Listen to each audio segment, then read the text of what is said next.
কি কথা কହୁଛ ତମେ ମୋ ସାଙ୍ଗରେ କଥା ହବାକୁ ତମେ ଅନୁମତି ମାଗୁଛ? ନାଇଁ ମାନେ କଥା କହିକି ଆପଣ ବୁଝି ଲୋକ ତ ସେଇଥିପାଇଁ। ଆରେ ଆରେ ନାଇଁ ନାଇଁ ତମ ପାଇଁ ମୁଁ ଫ୍ରି ଅଛି। କଣ କହିବାର ଅଛି କୁହ। ବାବା ତମେ ଯାଇ ବାହାରେ ଅପେକ୍ଷା କର ମୁଁ କଥା ହେଇ ଯାଉଛି। ହଉ ମା ହଉ।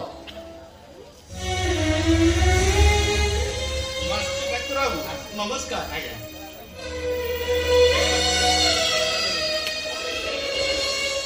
ମୁଁ ବି ଆସୁଛି ଡାକ୍ତର ବାବୁ।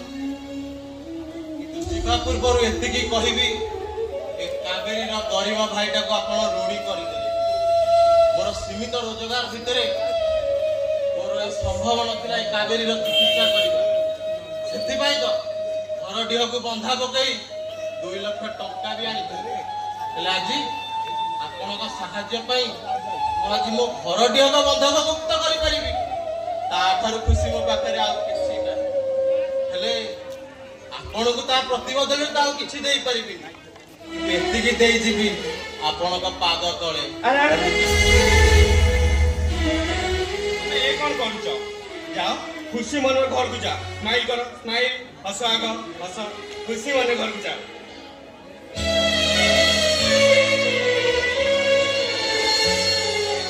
କାବେରୀ ତମ ଭାଇ ବହୁତ ଇମୋସନାଲ। ଆପଣଙ୍କ ପରି ଦେବତା ଭଳି ମଣିଷ ପାଖରେ ଆମ ଭଳି ଗରିବ ଲୋକମାନେ ଇମୋସନାଲ ହବାଟା ସ୍ୱାଭାବିକ। ଆରେ ତମେ ବି। ହଉ ଛାଡ ସେ କଥା। କଣ କହିବା କଥା କୁହ। ହଁ ମାନେ କଣଠୁ କହିବି କେମିତି କହିବି ସେଇଟା ମୁଁ କିଛି ଭାବି ପାରୁନି। ମୁଁ ବି ଇଚ୍ଛା କରିଥିଲି ତମ ସହିତ ଏକାନ୍ତରେ କଥା ହେବା ପାଇଁ।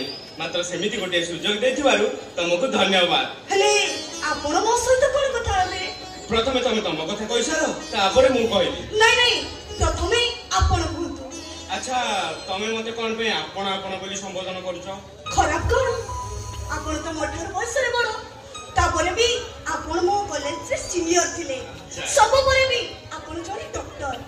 ଆଉ ଏତେ ବଡ ନର୍ସିଂ ହୋମର ଅନର ହେବା ପରେ ଆପଣ ତ ଆହୁରି ଆପଣ କହିବାର ପ୍ରାପ୍ୟ ହୋଇପାରେ। କିନ୍ତୁ ମୁଁ ତୁମଠାରୁ ତମେ ସମ୍ବୋଧନ ଶୁଣିବାକୁ ଇଚ୍ଛା କରେ। କାହିଁକି ନା ଆପଣ ସମ୍ବୋଧନ ଏକ ଦୂରତାର ସମ୍ପର୍କ ଆଉ ତମେ ସମ୍ବୋଧନ ନିଜର ଲାଗେ। ହେଲେ ମୁଁ କଣ ଆପଣଙ୍କର ନିଜର? ତମେ ମୋ ପାଇଁ ବହୁଠୁ ବହୁତ ନିଜର।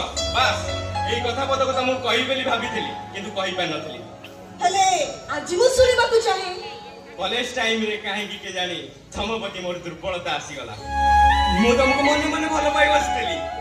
ମୁହଁ ଖୋଲି ସିନା ତମକୁ କହିପାରିଲିନି। ହେଲେ ତମକୁ ବାହା ହୋଇ ଜୀବନ ସାଥୀ କରିବା ପାଇଁ ସ୍ୱପ୍ନ ଦେଖିଥିଲି। ମାତ୍ର ତମେ ଶୁଭେନ୍ଦୁ ସାମନ୍ତରାୟକୁ ବାହା ହେଇଯିବା ପରେ ମୋର ସବୁ ଆଶା ମଉଡ଼ିଗଲା।